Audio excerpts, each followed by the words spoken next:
శూన్యములో సమస్తమును సృష్టించిన సృష్టికర్త అయిన దేవా మీకు స్తోత్రములు. నిరాకారమునకు ఆకారము కలగజేసిన సృష్టికర్త అయిన దేవా మీకు స్తోత్రములు. నోటి మాటల చేత భూమిని, ఆకాశమును, సముద్రమును సృష్టించిన సృష్టికర్త అయిన దేవా మీకు స్తోత్రములు. నోటి మాటల చేత సూర్యుణ్ణి, చంద్రుణ్ణి, నక్షత్రాలను సృష్టించిన దేవా మీకు స్తోత్రములు. నోటి మాట చేత భూజంతువులను, ఆకాశ పక్షులను, సముద్ర మత్స్యములను సృష్టించిన దేవా మీకు స్తోత్రములు.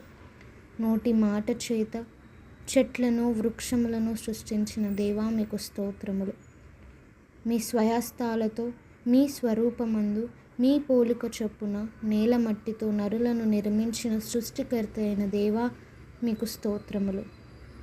రాజాది రాజా, ప్రభువులకు ప్రభువా, దేవాది దేవా మీకు స్తోత్రములు.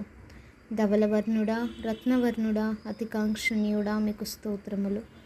ఆశ్చర్యకార్యుడా, ఆలోచనకర్త, బలవంతుడైన దేవా, నిత్యుడగు తండ్రి, సమాధానకర్తయగు అధిపతి మీకు స్తోత్రములు. పరిశుద్ధాత్మ అయిన నామమును, ఘనమైన నామమును, పూజింపదగిన నామము గల దేవా మీకు స్తోత్రములు. సూర్యోదయము మొదలుకొని సూర్యాస్తమ వరకు స్తుతింపబడుతున్న తండ్రి మీకు స్తోత్రములు. అన్ని నామముల కన్నా పైనామము కలిగిన దేవా మీకు స్తోత్రములు. పరిశుద్ధ సింహాసనము మీద ఆసీనుడై ఉన్న దేవా మీకు స్తోత్రములు. భూమి నా పాదపీఠము, ఆకాశము నా సింహాసనము అని చెప్పిన దేవా మీకు స్తోత్రములు. సైన్యములకు అధిపతి అగు యెహోవా పరిశుద్ధుడు, పరిశుద్ధుడు, పరిశుద్ధుడు అని నిత్యము దేవదూతల చేత కొనియాడబడుచున్న తండ్రి మీకు స్తోత్రములు. సమీపింపరాని తేజస్సులో మీరు మాత్రమే నివసించుచు అమరత్వము గల దేవా మీకు స్తోత్రములు. శక్తి చేతనును బలము చేతనైనను కాక నా ఆత్మచేతనే కార్యము జరుగునని చెప్పిన దేవా మీకు స్తోత్రములు. భూమి మీద కృప చూపుచు నీతి న్యాయములను జరిగించుచున్న దేవా మీకు స్తోత్రములు.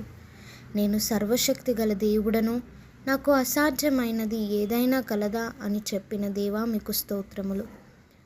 నిన్న నేడు నిరంతరము ఏకరీతిగా ఉన్న దేవా మీకు స్తోత్రములు. మరవనివాడా, మార్పులేనివాడా, మాట తప్పనివాడా మీకు స్తోత్రములు. ఆపత్కాలమున నీవు నన్ను గూర్చి మొరపెట్టుము, నేను నిన్ను విడిపించెదను, నీవు నన్ను మహిమపరిచెదవు అని చెప్పిన దేవా మీకు స్తోత్రములు. నీ భారము యెహోవా మీద మోపుము, ఆయన నిన్ను ఆదుకొనును అని చెప్పిన దేవా మీకు స్తోత్రములు. నీ కోరికను సిద్ధింపజేసి నీ ఆలోచన యావత్తును సఫలపరిచెదనని చెప్పిన దేవా మీకు స్తోత్రములు. శాశ్వతమైన ప్రేమతో నేను నిన్ను ప్రేమించుచున్నాను గనుక విడువక నీ ఎడల కృప చూపుచున్నానని చెప్పిన దేవా మీకు స్తోత్రములు. మనుష్యులను నమ్ముట కంటే యెహోవాను ఆశ్రయించుట మేలు, రాజులను నమ్ముకొనుట కంటే యెహోవాను ఆశ్రయించుట మేలు అని చెప్పిన దేవా మీకు స్తోత్రములు. నన్ను ప్రేమించు వారిని ఆస్తికర్తలుగా చేయుదును, వారి నిధులను నింపెదను అని చెప్పిన దేవా మీకు స్తోత్రములు. నేను నీకు ఉపదేశము చేసేదను, నీవు నడవవలసిన మార్గమును నీకు బోధించెదను అని చెప్పిన దేవా మీకు స్తోత్రములు. నీతో యుద్ధము చేయు వారితో నేను యుద్ధము చేయుదును అని చెప్పిన దేవా మీకు స్తోత్రములు. నేను మీతో కూడా నివసించుదును, మీలో ఉందును అని చెప్పిన దేవా మీకు స్తోత్రములు. నేల నుండి దరిద్రులను లేవనెత్తువాడా, పెంట కుప్ప మీద నుండి బీదలను పైకెత్తువాడా మీకు స్తోత్రములు. తండ్రి లేని వారిని, విధవాంధ్రులను అందరినీ ఆదరించిన వారా మీకు స్తోత్రములు.